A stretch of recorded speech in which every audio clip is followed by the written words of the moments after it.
The next question is, several electric bulbs designed to be used on a 220 volt supply line are rated 10 watt. How many lamps can be connected in parallel with each other across the two wires of 220 volt line if the maximum allowable current is 5 ampere?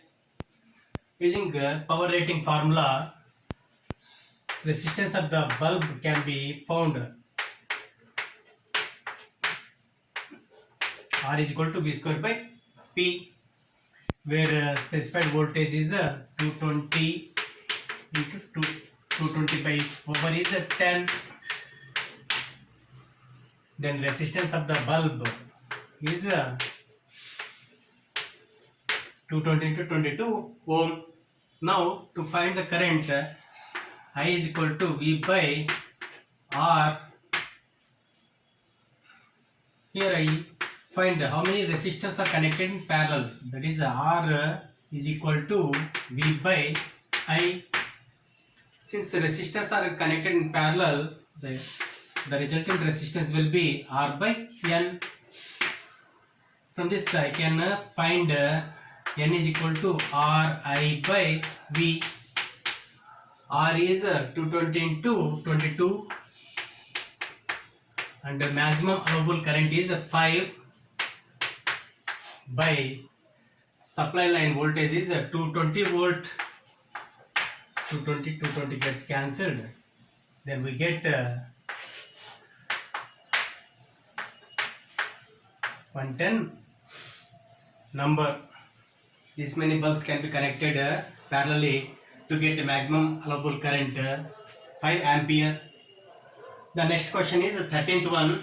A hot plate of an electric oven connected to a 220 volt line has two resistance coils A and B, each of 24 ohm, which may be used separately, in series or in parallel. What are the currents in the three cases?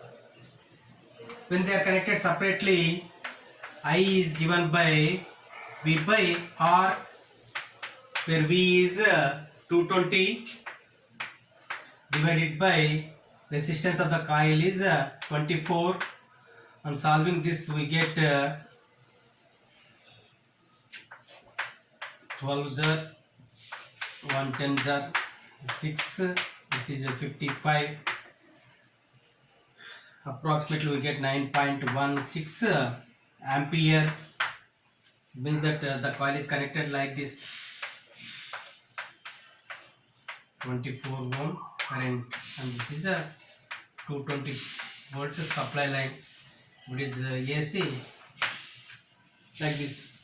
Now when they are connected in series, the resistors are connected in series, then total resistance is 24 plus 24, that is 48 ohm. Now they are connected to the same volt supply line, 220 volt. Now what is the current that IS represents current in a series combination? That is IS is equal to V by RS. That is V by V is 220 by R series is 48. It means that it will be half of 9.16. That is approximately 2 4 jar, 2 5 jar, approximately 4.5 ampere. In the next case, when the resistors are connected parallel, this is 24 ohm, this is also 24 ohm, they are connected to the same supply line, 220 volt supply line. When they are connected in parallel, 24 by 2 times they are connected parallel. So effective resistance in parallel combination will be 12 ohm. That current in this case is IP. Then current is given by, from Ohm's law, IP is equal to V by RP. That is V is 220, RP is 12. That is double of this one. That is 18.32 ampere